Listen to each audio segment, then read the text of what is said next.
Hi everyone, today is a very important subject for me today. This is Homes on Homes podcast, and this is about the construction labor shortage. This is a pain in my rear like you have no idea, and I know that everyone else out there has the same problem. We have JT from TruBuild Custom Homes, and he's really good. He's been with us for about 4 years now. We have my son, Michael Holmes. He has an attitude, he has a point, and we're gonna talk to him too. This is my first time on your podcast. You know what? I don't know why it's your first time on my podcast. I don't know either. I feel like, we had this talk, we're like, you should do a podcast, and then it's like a year and a bit later. Is this because you were at home doing your gardening? No, that was on the weekend. But, that was on the weekend, yeah, okay. Maybe, who knows? But here we are. That's the important thing, is we're here, right? Yeah, absolutely. Yeah. JT, you've noticed the shortage in trades. It's just like nobody seems to want to work anymore. Is that right? Yes, absolutely. In the last year and a half, we've uncovered quite a few issues with labor shortage. There was a very interesting article that came out recently from the Business Development Bank that had basically interviewed a whole bunch of companies asking about the labor shortages. And what they're saying is, after all these interviews, they're looking at the shortage for the next 10 years, the next decade, we're going to have the shortage. There's just not enough people looking to work full-time, number one, don't have the skill set, number two, and number three, basically, they're just not aware of what's going on right now. And us as the contractors are getting the worst end of it. So. Okay. I have been running companies since I was 19 years old. And Mike, what's the math on that? How old am I? 29 times two. So you've been in business about 10 years, give or take 30 years. No, it's actually 40 something. That's why I say give or take 30 years. About 40 years. Yeah. That's a long time. At that time, we were hugely short in skilled trades. And I think it had a lot to do with moms and dads. The dads that were in the construction trade, let's move backwards first. The dads that were in the construction industry, they were trying to tell their kids, I don't want you to get in the trades. My back is broke, my knees are gone, I'm working morning till night, go be an IT, go be a doctor, get into something other than the trades. So that many years ago, moms and dads telling their kids not to get into the trades was a downfall. I'm in school, and in school, I took welding, I took sheet metal, I took carpentry, and this was all in grades 6, 7, and 8. Schools pulled that because they were trying to save money. That was the biggest downfall the government has ever done, was pull it out of the schools, because they're pulling out the temptation for the young. Would you agree, Mr. Holmes? 100%. I mean, I was fortunate enough to go to a high school that did have some of these programs. They had construction tech, they had woodworking, but I don't think there's enough. In 6, 7, and 8? No, I'm talking high school. I know, so 9, 10, 11, and 12. Yeah, 6, 7, and 8. No, that's not even. It's not even talked about. I think we've talked about this time and time again. We were already facing a shortage in the construction industry, in the skilled trades industry as a whole, and then the past year and a half. I mean, we are talk about the next 10 years. We're going to have a problem for a long time until we address the root cause. And I think one of the root causes is chasing money. People saying you need to be a doctor, you need to be a lawyer, you need to be something where you get paid a lot of money. And we're not looking at it as doing what you love. Maybe working with your hands. Working with your hands, getting your hands dirty is not a bad thing. I'm fortunate enough to have a father in the trades who encouraged me. Yeah. He might say he forced me. Oh, no, it was attempted. It was throw money at him. He threatened you, basically. A little bit of everything. Yeah, that's a really good point that you brought up in regards to chasing the money. I just recently had a incident happen in my business where I had 3 guys that have been working with me for the last number of years. 2 were best friends, and the 3rd guy was part of the company. And with a 5-day notice, basically, saying we're leaving and we're starting up shop. We're opening our own business. Exactly. So now we have every guy that owns a $70,000 truck, goes to Home Depot, fills up his truck with some tools, calls himself a contractor, throws me out of the bidding process because he never knows how to bid the process. Yep. And then obviously when things go wrong, all the contractors get the heat. Yeah. You're a contractor. Oh, this is what this guy did to me last time. Well, So we're not that guy. This is a really good point, because what we need to do is continue from approximately 40 years ago, because years before that, everyone was in the trades. Mm-hmm. Everyone was in the trades. We were making money. The country was being built. As time went by, attitudes changed in the next generation. And I don't want to say that they were spoiled, they were too cocky. I want to say more that opportunity became. In other words, they would work for people like JT, myself. And I've experienced this 6 months working with me. I would teach them everything. I'd make them work from morning till night, just like I did. And all of a sudden, they were pros and they wanted to get a business card and open their own business. Big mistake, big mistake. And the only reason I say that's a big mistake is you cannot learn enough in 6 months in the industry. It's just not going to happen. This takes years. Sure, you've tempted. You've played with drywall. You played with framing. You've played with structure. You're in there with a little bit of trimming. That doesn't give you enough experience to go on your own, open a company with insurance, and now take on the battle of dealing with clients that believe they know what they want, but you don't know how to tell them what they need. That was one problem. We can move further. The next problem, well, the first one was pulling it out of school. Second problem is what I just talked about. The third problem that I really started to see, nobody wanted to work from morning till night anymore. Like I'll work 9 to 5, I'll work 8 to maybe 5. Mike, how many hours have I worked in my life? I mean, I stopped counting, I think, when I was like 8 or so. But, you know, all joking aside, when I was a kid, you know, our parents separated, and I remember it was, we'll see Dad every second weekend. I remember my dad struggling to get that time off because he owned his own business. So struggling to take that time even to just see us. So what you knew was work. And, you know, I think there is a discussion to be had about that work-life balance. But I also think that for whatever reason, I'm not sure if it was the technology industry, you know, video games, computers, internet, all that came up on the rise within my generation. I mean, I saw that, you know, cell phones, everything happen where people were like, I wanted to get into tech, where that didn't that wasn't a thing before. So I think there was this interest of, you know, combination of what you said before, where my knees hurt, my back hurts, don't get into the trades. Here's another option where there's going to be a lot of money in the future. And I feel like that was also a big draw for people, saying like, you don't have to hurt your back. You don't have to work crazy hours anymore. You can get into tech. And now we're seeing the result of that is a labor shortage. Material prices skyrocketing. We're having a hard time keeping up with the demand. Right. Yes, everything you said is 100% valid and true. And as we continued into the years later, what has happened, COVID didn't help us at all. COVID actually harmed us in so many different ways. So let's talk about how it shut us down from the house. Material prices soared through the roof month after month after month. We were told by the government, you can only have so many people in the house. So that's electricians wouldn't come in when the plumbers are in. Plumbers wouldn't come in when the carpenters. Now this caused an influx in price. The downside to this is to all of you homeowners out there are paying for this. You're paying for the increase of the wood. A lot of this, to me, I don't want to call it excuses. I get it, we were in a pandemic. I get it that we're learning from shit that's happened. Did I say that out loud? It's your podcast, I think you're okay. We're learning from what's becoming the new norm. CERB stepped in, which I think the government, I want to congratulate them on that, was that they tried to save, you know, the country. We know the United States did similar effects of this. The idea was to help people not go bankrupt, not lose their homes, not lose their jobs. Downside, right now, because CERB is still out there until October, I believe it's even now passed for a further date, they want to stay home and make that money and not work. And don't tell me you're not seeing that. Absolutely.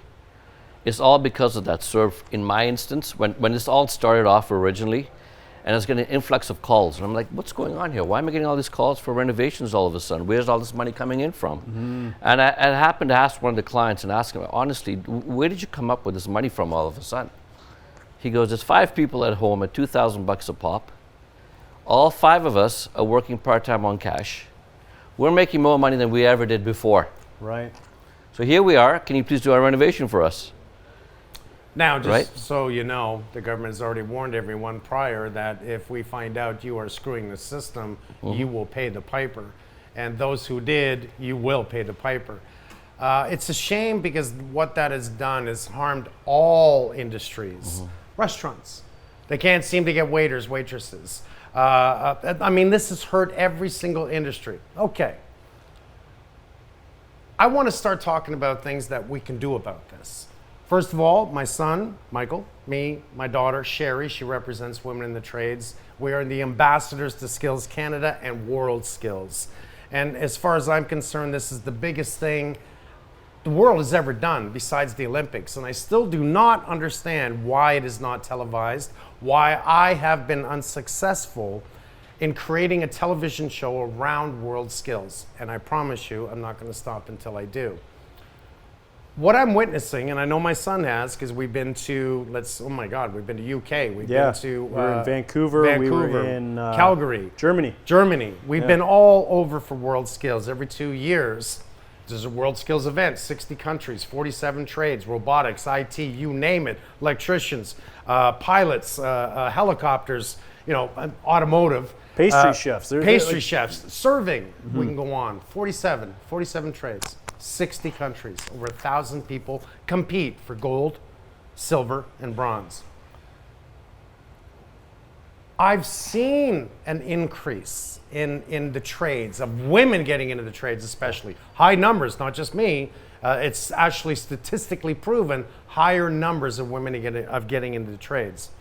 Now mix this with the new world that we stepped into, which I love that the government has done this. If you're listening to the government people, putting money into infrastructure was the smartest thing you ever did.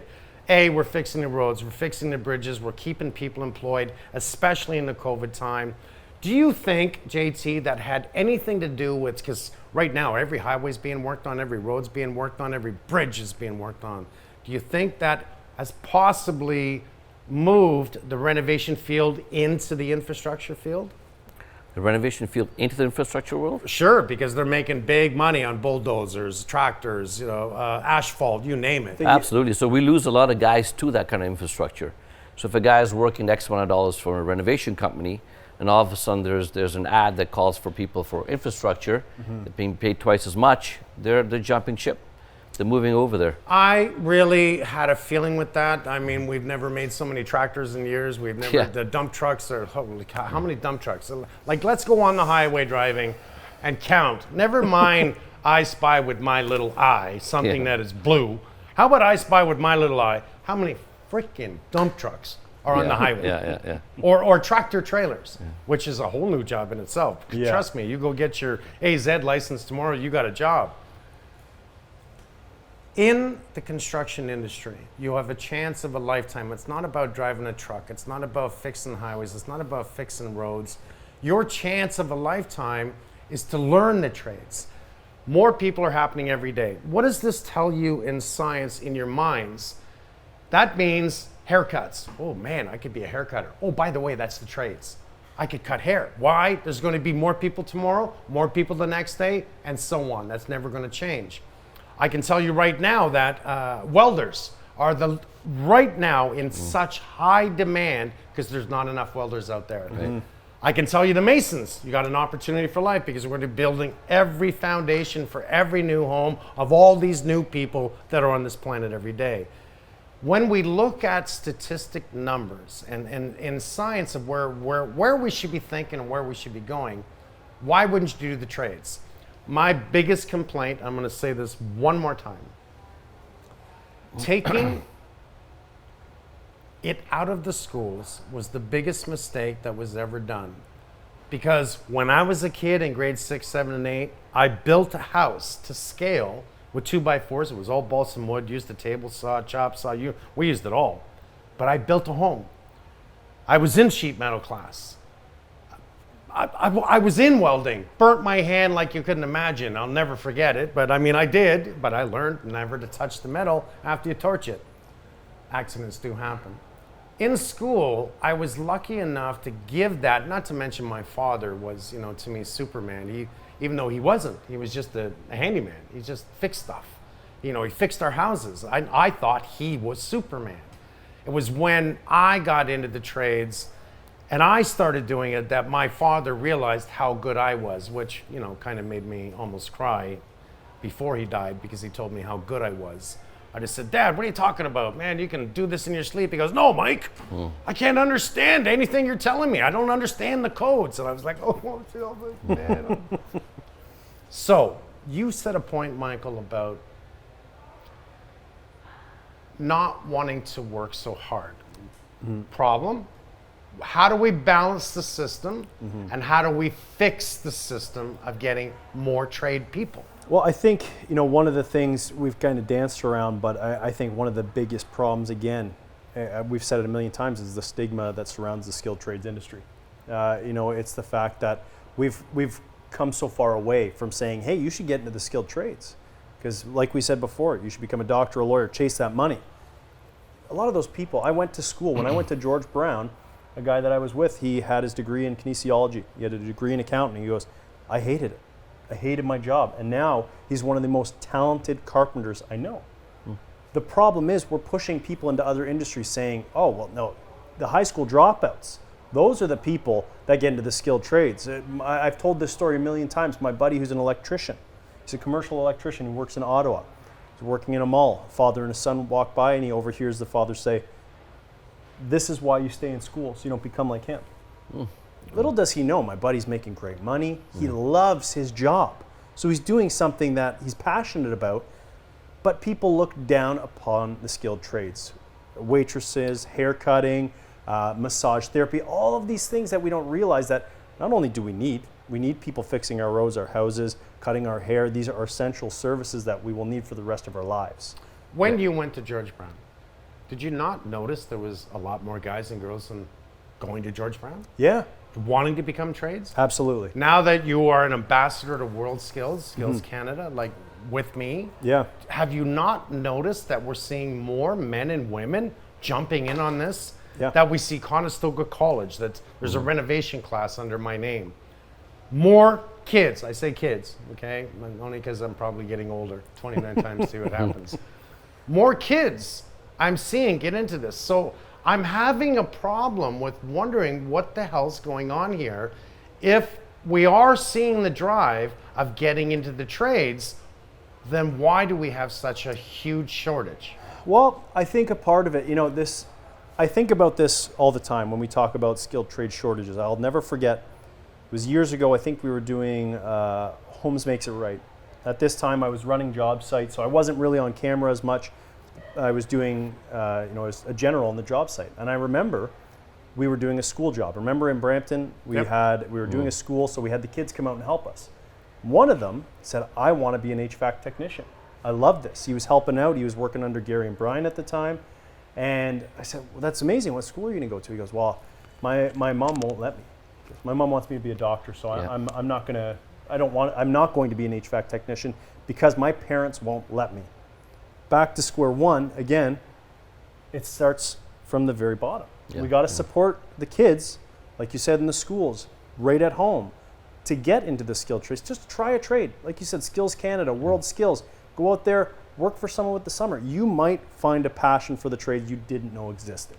So yeah, I think, could this be a possibility that, because, I mean, on the planet, Google, what is it, worldmeter.com?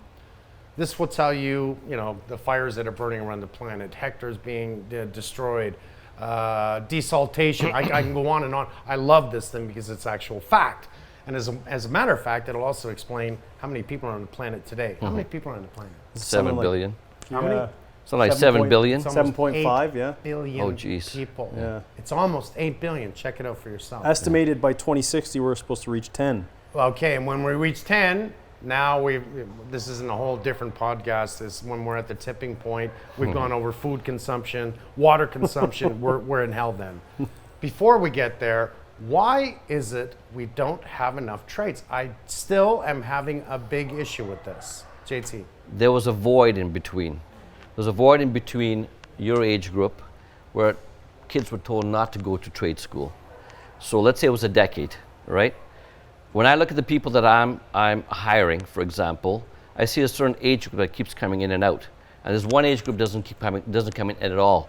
And if they do come in, They're looking for a managerial position. I don't want to swing the hammer. Do you have something that's app-based? Can I do this? Can I do that? And I'm thinking to myself, there was at least a decade in between where even in my upbringing as being South Asian, you're always told to be an accountant, a doctor, a lawyer, because that's where you need to be, right? So there was a void in between, and that's why I'm seeing what I'm seeing right now with the caliber of interviews I'm doing. I have 100% ads running through many platforms. And I have human resources on full time, and every time I'm interviewing these guys, I'm getting more and more information.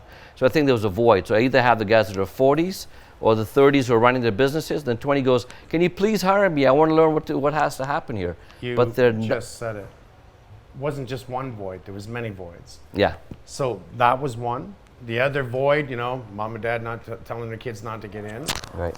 The void of the schools dropping because they had to cut costs when it comes into the schools. And they were terrified, by the way, terrified. I mean, I was standing there in, what was this, sheet metal class? No, this was carpentry class. One of the kids reached over to the bandsaw. We're cutting on the wood. He's watching the teacher. Mike, what did he do? Ooh. He just grabbed the column. Remember, the bandsaw does this, right? Yeah. He grabbed the column to look over and see what the teacher was doing. Off his finger went. Oh my God. I don't think it was just about cutting costs. I think it was about insurance. I think it was about safety for children that they pulled this out of the school. So I'm going to give you some benefit there, and I'm talking about the government on this one. Then we had another void. And this void is what is really the big thing right now that I think a lot of people don't realize. The real contractors of the world are retiring. And they're retiring at a very fast rate. We're getting old. Our knees are sore, our backs are sore, and we're getting out of the business. And our kids really aren't jumping in it like we did. Right. So add all these voids together, and we've got nothing but a scenario that says we have a future issue. I think we're okay for infrastructure, and the only reason I'm going to say we're okay for infrastructure, and I'm talking about streets, bridges, highways, etc., is because the government, since Harper was in, the prime minister, he put the money in infrastructure. Trudeau has continued to put money in infrastructure, which is brilliant. And I hope we never stop doing this, because if we do, we're going to go into a depression, and that's my opinion, never mind a recession. For a moment, let's spend a little bit of time of what can we do right now to make a change. Michael. Again, I think we got to look at the way we're talking to the kids. I'm talking growing up from elementary school all the way up to high school, and letting them know that the skilled trades is a viable option for their future. That is, we're scratching the surface here. We can expand so far on that, but I think that's where we got to start, is saying, like, instead of, you don't want to be in the skilled trades, you don't want to get your hands dirty, it's that skilled trades are a viable option for you. You might find your passion in that. There's a lot of money in that. Not that we should always look at the money, but that seems to be a driving force. JT. You're right. It's basically scratching the surface. For us, you guys as the Holmes family has been doing a great job in obviously trying to, recruit guys to come back on board and say, this is what you need to do. But I think it's nothing that's going to happen overnight. No. We're looking at, whatever it may be, half a decade to a decade before whatever we're training now actually comes out in the marketplace as experienced trades. So for contractors like us who have been around the block for a while, we're almost hesitant to recruit guys who are coming out of school, because we just know how the clientele is at the end of the day, right? So I'm looking at 5-10 years down the road. Whoever's learning now, 10 years down the road is the guy I want to hire, because he has 10 years worth of experience. And that seems to be the problem, is that we're not going to get that. So I'm sorry, I got to cut this short. You would not imagine that the time has just flown by, and we want to continue this subject. So I'm going to tell you right now, we are going to do this again, because we did not even touch how to solve this problem and what we can do. I'm going to say one thing though. You get what you give in life. I don't care what anyone says. You don't want to work, you're not going to get any money. You want to be spoiled, you're not going to get any money. You want to work hard, you want an opportunity for an awesome job, get in the trades. Why? Because when I build something, I stand back and go, I built that. I did that house. I did that house. I did that house. And I feel good about that. And I made good money doing it because I worked morning till night. And if you don't have that attitude, maybe you should go be in IT. I don't know. Am I saying something wrong? We'll see you next time on the next Homes podcast. Homes on Homes podcast to make it right. Thank you, my son Michael. Thank you, JT from TruBuild Custom Homes. Love being here. And I promise you, we're doing this again. This subject is going to continue.